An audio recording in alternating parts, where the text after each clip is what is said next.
Hi hello नमस्कार, मी शोभा आपल्या चॅनलच्या अजून एका नवीन रेसिपीमध्ये तुम्हा सर्वांचे स्वागत करत आहे. आणि आज आपण बटाट्याचे वेफर्स तयार केलेले आहेत ते आज आपण बघत आहे.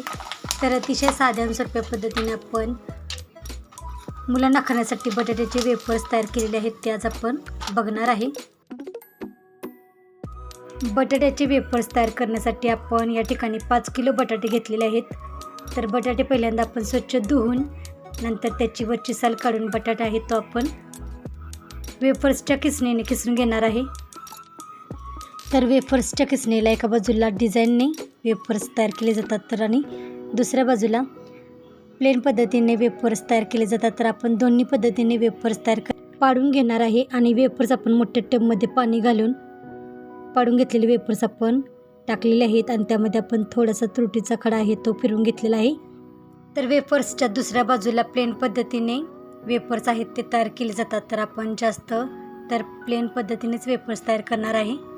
मुलांना आवडतात त्यामुळे आपण थोडेसे डिझाईनचे वेफर्स तयार केलेले आहेत.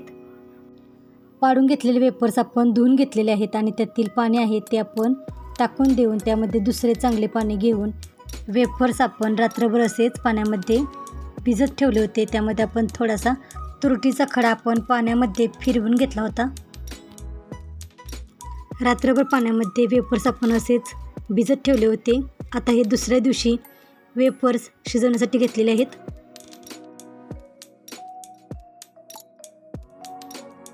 वेफर्स शिजवण्यासाठी मोठ्या पातेल्यामध्ये आपण पाणी उकळून घेतलेले आहे. त्यामध्ये आपण चवीसाठी मीठ टाकत आहे.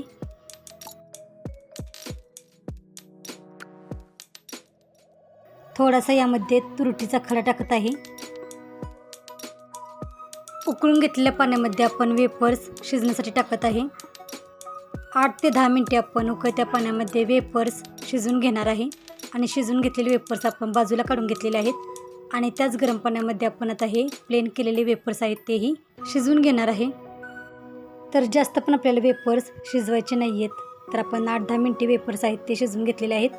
राहिलेले वेफर्स आहेत तेही आपण त्याच गरम पाण्यामध्ये थोडेसे मीठ टाकून आणि पाणी टाकून वेफर्स शिजवून घेत आहे.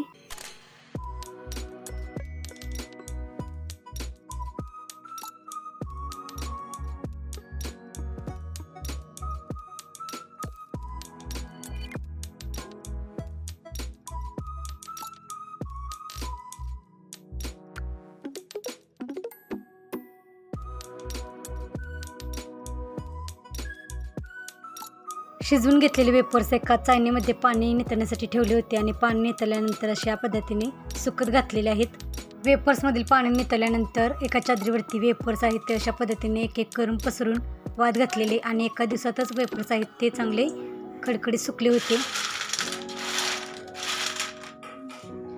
तर अशा पद्धतीने वर्षभर खाण्यासाठी आपण बटाट्याचे वेफर्स तयार केलेले आहेत. तयार करून घेतलेले वेफर्स आपण आता तळून घेत आहे.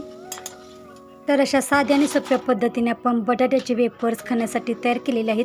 तर आजची रेसिपी कशी वाटली ती कमेंटमध्ये नक्की सांगा. आणि चॅनेलला सबस्क्राईब केले नसेल तर चॅनेलला सबस्क्राईब करा. आणि वेळात वेळ काढून रेसिपी पूर्ण बघितल्याबद्दल धन्यवाद.